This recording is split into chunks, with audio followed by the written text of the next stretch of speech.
Cuán firme cimiento se ha dado a la fe de Dios en su eterna palabra de amor. Con el propósito de compartir con usted todo el consejo de Dios, le presentamos A través de la Biblia, un análisis de la Biblia, libro por libro, que nos ayudará al crecimiento de la vida espiritual.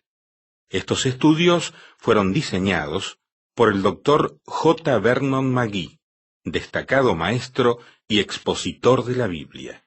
Le invito a que nos acompañe en este fascinante recorrido de A través de la Biblia. Cuán firme cimiento la palabra de Dios. Qué oportunidad que tenemos hoy de estudiar la Biblia otra vez. Esto nos hace bien en todo sentido. El estudio de la Biblia trae luz a nuestra mente, trae esperanza a nuestro corazón y podemos desarrollar una vida mejor cuando estudiamos la Biblia, palabra de Dios, como lo vamos a hacer hoy. Le invito para que abra la Biblia en el Nuevo Testamento y continuaremos analizando el contenido de la carta de San Pablo a los Filipenses, capítulo 2, versos 5 hasta el 8. Reitero, Filipenses 2, 5 al 8.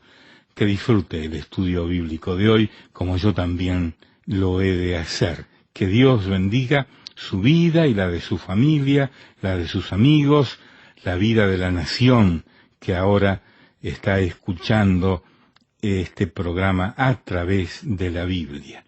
Que todos tengamos los oídos abiertos y el entendimiento atento para comprender las verdades de Dios. Le recuerdo que puede escribirnos, como lo hacen muchos, a la dirección que daremos al finalizar el programa de hoy, como lo hizo desde Lima, Perú, Rubén Espinosa, y nos dice: les escribo después de mucho tiempo, pero cada uno de ustedes están en mi mente a diario. Mi oración y mi gratitud son permanentes por el bello programa que transmiten de lunes a viernes. Les oigo ya por muchos años, escucho a través de la Biblia a las 5:30 AM por la emisora cristiana Red Radio Integridad. Forma parte de mi vida devocional y, como les repito, soy muy bendecido. Saludos desde Lima, Perú, Rubén Espinosa. Tengo un gran amigo allí en Lima que se llama Edward Zacarías, de la red cristiana Radio Integridad. Que Dios les bendiga. Vamos a orar. Oramos, Señor, pidiendo tu bendición para la ciudad de Lima, para todo el Perú, y que tú bendigas la audiencia en todas partes donde se estudia tu palabra. Oramos agradecidos por tanta bondad. En el nombre de Jesús. Amén. Volvemos hoy, amigo oyente, al capítulo 2 de esta epístola del apóstol Pablo a los Filipenses. Y vamos a comenzar leyendo otra vez el versículo 5, que fue donde dejamos en nuestro programa anterior. Bueno, leímos el 6, pero vamos a volver ahora al versículo 5. Y allí dice: haya pues en vosotros este sentir que hubo también en Cristo Jesús. Ahora, ¿qué clase de sentir era ese? Bueno, hoy vamos a ver los 7 pasos de su humillación. Y Él descendió, bajó, bajó y bajó a este mundo hasta llegar al lugar donde nosotros estamos. Usted y yo ni siquiera podemos concebir lo que era ese gran paso que Él tomó, el de dejar la gloria celestial para bajar aquí a esta tierra. Esto es algo que está más allá del entendimiento humano para poder llegar a comprenderlo y lo que el Señor Jesucristo hizo en realidad por nosotros.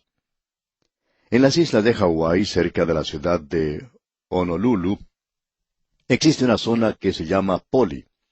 Esta es una zona donde existen rocas escarpadas y muchos precipicios. No sabemos la profundidad de estos precipicios, pero imaginamos que tienen unos cientos de metros.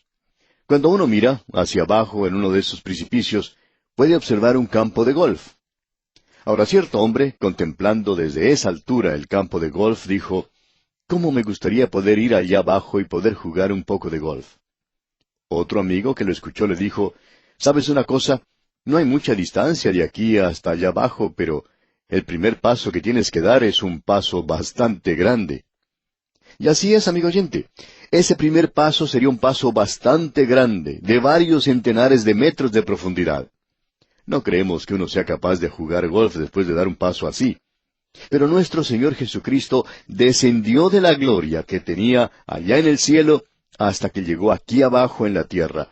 Y podemos apreciar en nuestra lectura del día de hoy estos 7 pasos que Él tomó. El versículo 6 nos menciona el primer paso que Él tomó, y allí nos dice, «El cual, siendo en forma de Dios, no estimó el ser igual a Dios como cosa a que aferrarse». Aquí tenemos algo sobre lo cual tratamos de hablar un poco brevemente en nuestro programa anterior, y queremos volver a mencionarlo para continuar con los 7 pasos de la humillación del Señor Jesucristo. Lo que aquí quiere decir en realidad con esto de que el Señor Jesucristo no estimó el ser igual a Dios, es que para Él no era algo a lo cual Él debía aferrarse. No había ningún peligro de que Él perdiera su lugar y su posición en la deidad a causa de alguna falta de parte suya o de la habilidad y ambición de algún rival. Él era Dios sin necesidad de realizar ningún esfuerzo. Él no realizó ese descenso del cielo a la tierra de mala gana o disgustado, y no se le oyó murmurar cosas como a veces se oye, a mí no me gusta dejar el cielo. O tal vez, yo no quiero ir allá abajo, eso es algo que a mí no me gusta hacer. No, amigo oyente, Él no se aferraba a la posición que Él tenía. Él descendió a esta tierra gozosamente, y no existía ninguna clase de peligro de que Él pudiera perder su posición o de que Él dejara de ser Dios.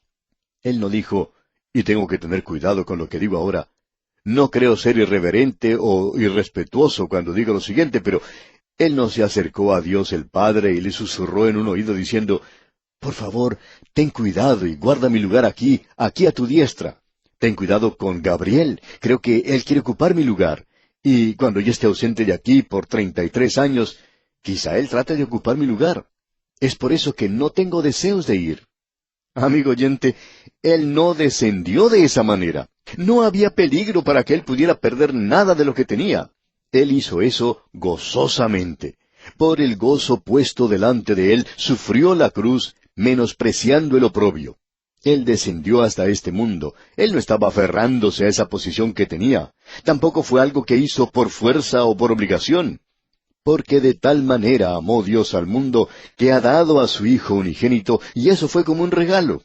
Ahora, un regalo no es algo que se da a la fuerza. Si es así, pues ya no es un regalo. Él bajó aquí de su propia voluntad. Si no hubiera sido así, no hubiera sido un sacrificio como bien podemos apreciar.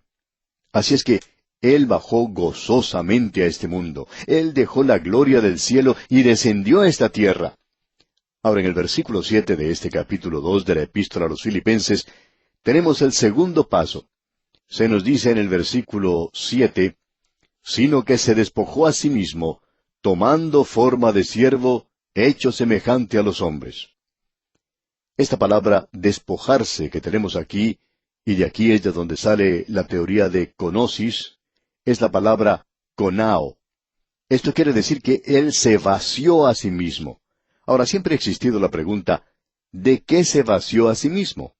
Había algunos que opinaban que algunas de las primeras herejías tenían que ver con que Él se vació a sí mismo de su deidad, que cuando Él bajó, la deidad bajó hacia Él cuando fue bautizado, y que le dejó otra vez cuando Él estuvo en la cruz. Bueno, aquí tenemos en este versículo muy claramente expresado que Él se vació a sí mismo de algo, pero que Él no se vació a sí mismo de su deidad. Aun cuando Él era un bebé, en los brazos de su madre María, Él era Dios 100%. En esa ocasión, Él era una criatura que dependía de su madre. Sin embargo, en ese mismo instante, Él podría haber destruido a todo este universo. ¿Por qué?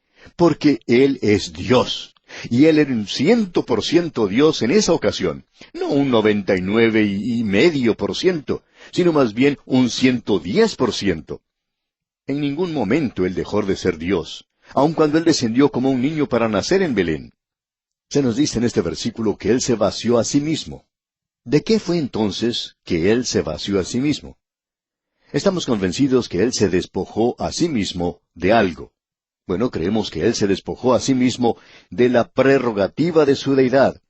Cuando Él descendió a la ciudad de Belén en la época de Navidad, nosotros hacemos mucha alaraca del hecho de que había pastores y magos en esa ocasión.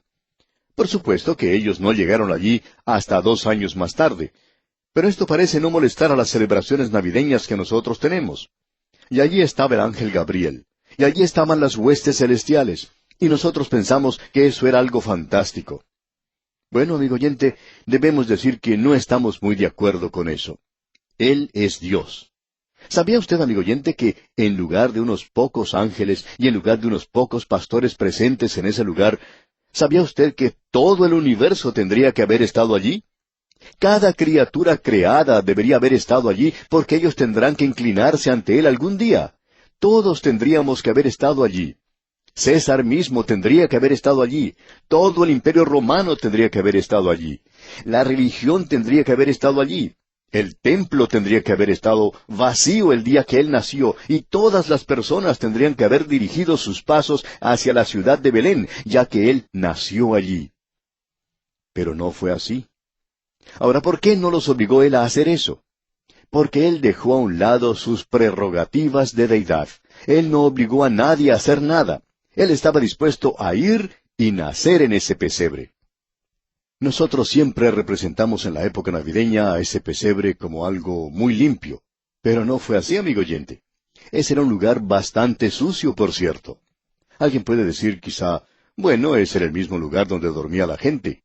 Estamos seguros que ellos estaban en una habitación próxima, amigo oyente. Pero debemos destacar que ese lugar no era muy limpio, ya que allí se encontraban todos los animales, y ese fue el lugar donde Él nació. Luego Él fue a la ciudad de Nazaret, una ciudad pequeña, vieja, miserable, y Él creció en ese lugar. Él era un carpintero desconocido, y sin embargo, más gente ha oído hablar de Él que de cualquier otra persona, con excepción de Abraham. Él ha sido una figura mundial, y creció trabajando en un pequeño taller de carpintería. Él dejó a un lado su prerrogativa de deidad. Él podría haber tenido la gloria Shekinah con Él todo el tiempo, pero no lo hizo. A Él se le representa siempre en cuadros con una aureola alrededor de su cabeza. Él no tenía una aureola sobre su cabeza, amigo oyente. Judas, en la noche que Cristo fue arrestado, usted recuerda, tuvo que acercarse a Él y besarle para que los soldados pudieran saber quién era. Él no se destacaba de esa forma entre los demás.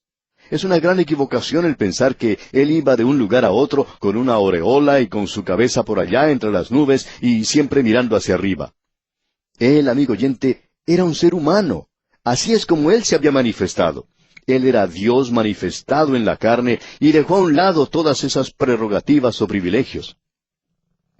Ahora alguien quizá nos pregunte, ¿están seguros de eso? Bueno, creemos que lo estamos. Cuando Cristo había finalizado su ministerio, y usted recuerda que Él se reunió con los suyos esa última noche, en la oración que Él tuvo en esa ocasión, Él expresó algunas cosas maravillosas. Nos estamos refiriendo a esa oración del Señor que se menciona allá en el capítulo 17 del Evangelio según San Juan. Escuche lo que Él dijo. Una de las cosas que Él expresó en esa oración fue lo siguiente. Ahora pues, Padre, glorifícame tú para contigo con aquella gloria que tuve contigo antes que el mundo fuese. ¿Ha notado eso, amigo oyente? Él dice, quiero la gloria que antes tenía. Él decía, quiero que esa gloria me sea restaurada. Aparentemente, Él había dejado a un lado ese privilegio de la deidad, la vida de gloria. Eso se pudo apreciar en varias ocasiones, como usted ya bien sabe, y que por cierto tuvo después de su resurrección. Pero ahora Él dice, cuando Él estaba por regresar al cielo, glorifícame tú para contigo con aquella gloria que tuve contigo antes. Obviamente, Él había dejado eso a un lado. Él no dejó a un lado su deidad. Jesucristo es el Señor, es el credo más antiguo de la iglesia primitiva. El señorío de Cristo es la esencia misma del cristianismo. Y el versículo 6 de este capítulo 2 de la epístola a los Filipenses y la primera parte del versículo 7 nos dicen, el cual, siendo en forma de Dios, no estimó el ser igual a Dios como cosa que aferrarse, sino que se despojó a sí mismo.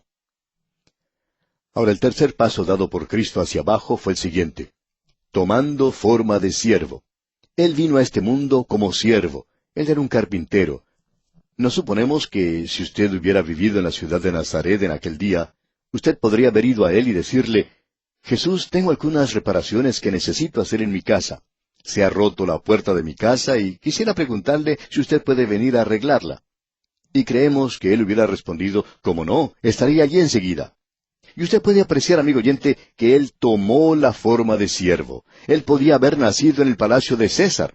Él era un rey, pero él nunca reclamó eso durante los primeros años. Él nunca lo hizo hasta cuando entró a la ciudad de Jerusalén en la así llamada entrada triunfal. Pero hasta ese instante, él había tomado la forma de siervo. Así es como él vino a este mundo. Uno habla acerca de los trabajadores hoy, los hombres humildes, los hombres pequeños. Bueno, así es como él vino a este mundo. Él no solo vino como un ser humano, sino que él también vino a formar parte del grupo formado por la mayoría de nosotros en el día de hoy, la gente pequeña. Así es como él vino a este mundo, tomando forma de siervo. Notemos ahora el cuarto paso hacia abajo. Hecho semejante a los hombres. Amigo oyente, por mucho tiempo esto no nos impresionó mucho porque, después de todo, bueno, yo soy un hombre y me gusta ser un hombre. Opino que existe cierta dignidad de ser un ser humano que es maravillosa. El ser semejante a los hombres. ¿Cómo puede ser eso humillante? Es muy difícil, pues, para mí, el clarificar este punto para usted, amigo oyente, que aquel que es el Señor de este universo, y el Creador de este universo, y quien creó al hombre, fuera para él algo humillante el tomar la forma de un hombre, el de ser hecho semejante a los hombres. Él fue un hombre aquí abajo. Él no solo vino aquí para redimir a la humanidad, sino para revelar a Dios ante la humanidad. ¿Cuán importante fue eso? Porque nosotros conocemos algo acerca de Dios. No sabemos mucho, excepto lo que Él nos dijo cuando Él estuvo aquí en la tierra y se convirtió en un hombre y nos enseñó mucho acerca de Dios. Y de la única manera en que usted, amigo oyente, puede conocer a Dios es por medio del Señor Jesucristo, quien es Dios. Pero Él se hizo semejante a los hombres. Cierta niña fue enviada a dormir a su cuarto. Su mamá le dijo que se fuera a su cuarto y que se acostara en su cama, que apagara la luz y se durmiera. Pero ella comenzó a llorar y a llamar a su mamá.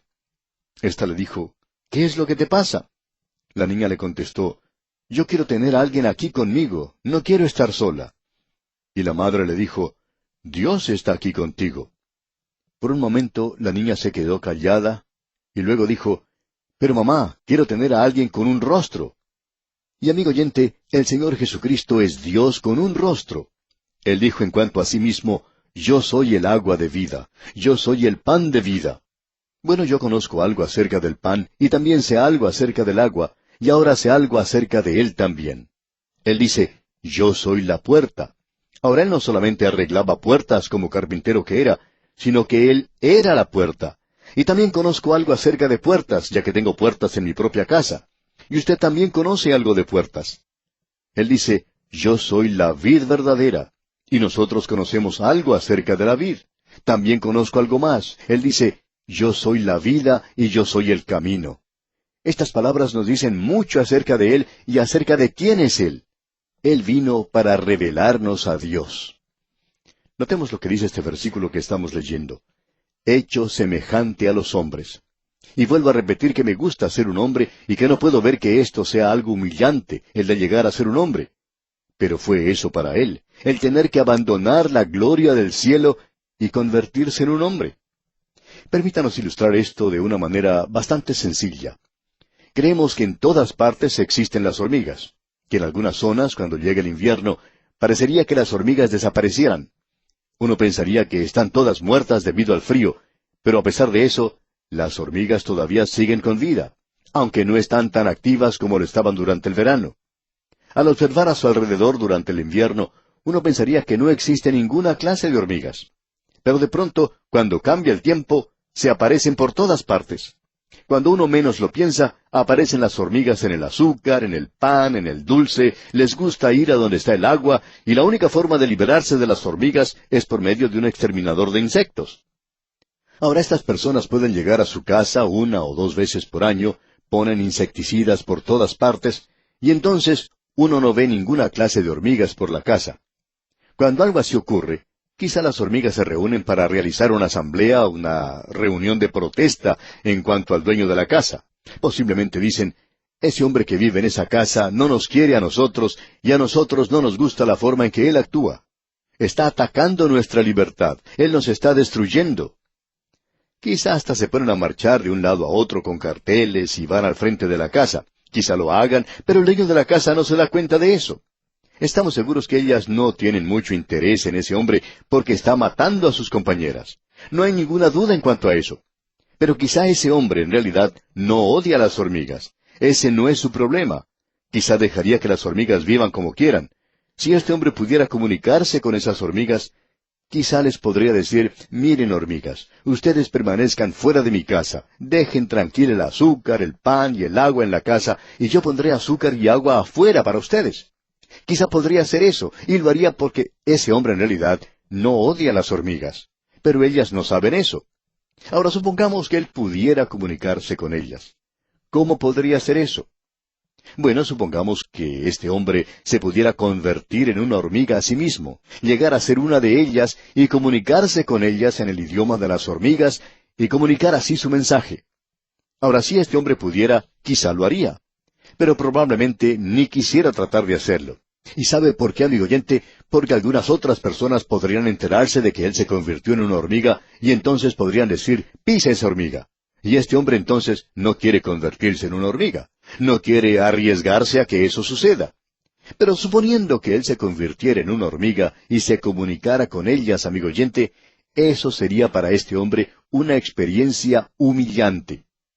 Pero, amigo oyente, el que este hombre haga eso y se convierta en una hormiga no es nada comparado con lo que el Señor Jesucristo hizo cuando Él dejó la gloria del cielo y vino aquí a este mundo y se convirtió en un hombre. Fue una verdadera humillación para Él el convertirse en un hombre y Él fue entonces hecho semejante a un hombre. ¡Cuán tremendo es todo esto!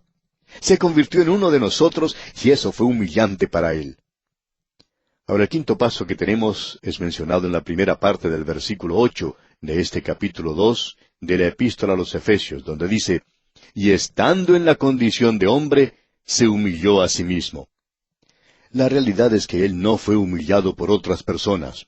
Hay muchos de nosotros, estoy seguro de esto, que hemos sido humillados por otra persona que ha dicho o ha hecho algo, pero a Él no le sucedió eso. Él se humilló a sí mismo. Y esa es una de las cosas más difíciles de hacer. Amigo oyente, debemos decir que es muy difícil para nosotros el ocupar un lugar humilde. Sin embargo, el Señor Jesucristo hizo eso, haciéndose obediente hasta la muerte y muerte de cruz. Y veremos esto, Dios mediante, en nuestro próximo programa. Mientras tanto, les sugerimos leer y meditar en el resto de este capítulo 2 de la Epístola a los Filipenses, y estar así preparado para obtener de este estudio el mayor provecho posible. Antes de culminar este programa, dejamos con usted estas palabras del apóstol Pablo. Nada hagáis por contienda o por vanagloria, antes bien con humildad, estimando cada uno a los demás como superiores a él mismo. Hasta nuestro próximo programa, amigo oyente, que el Señor le bendiga, es nuestra ferviente oración. Lamentablemente el tiempo se nos ha terminado. ¿Qué le ha parecido el programa? Nos gustaría saber cómo le ayudó. En pocos segundos más le daré la dirección para que nos escriba. Usted puede escuchar, a través de la Biblia, de lunes a viernes, en esta emisora y en este mismo horario. Será un grato placer poder enviarle las notas y bosquejos de este programa. Estos libritos, sin costo para usted, le ayudarán a seguir paso por paso los estudios en cada libro de la Biblia. Su apoyo a este programa es muy importante para que podamos continuar día tras día con estos estudios bíblicos por radio. Pedimos su apoyo en oración y con sus ofrendas y donaciones para que podamos continuar en esta emisora. Si necesita más información o sencillamente para que nos cuente acerca de los beneficios que recibe de este programa, escriba a la siguiente dirección: A través de la Biblia, apartado 2805, Miami, Florida, 33265, 2805, Estados Unidos. Repito, programa A través de la Biblia, apartado 2805, Miami, Florida, 33265, 2805, Estados Unidos.